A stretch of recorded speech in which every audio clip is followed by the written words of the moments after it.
গোপাল মাঝে মাঝে কারো না কারোর সঙ্গে নিজের বাড়ির দাওয়ায় বসে দাবা খেলত। গোপালের সঙ্গে দাবা খেলার জন্য প্রায়ই কেউ না কেউ 2 মাইল দূর থেকেও হেঁটে আসতেন। অন্তত এক বাজি খেলতে না পারলে অথবা কারো সঙ্গে দাবায় হেরে গেলে গোপাল সে রাতে মোটেই ঘুমাতে পারত না। সারা রাত বিছানায় শুয়ে শুয়ে শুধু ছটফট করত।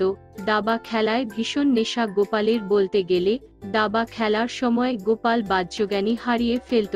একদিন গোপাল দাবা খেলছিল, আর এক চাল দিলেই কিস্তিমাত হয় আর কি। এমন সময় বাড়ি থেকে একটা চাকর ছুটে এসে খবর দিলে, বাবু তাড়াতাড়ি বাড়ি চলুন, কর্তামাকে সাপে কামড়েছে, কর্তামা ভীষণ কষ্ট পাচ্ছেন, ডাক্তার আনতে হবে।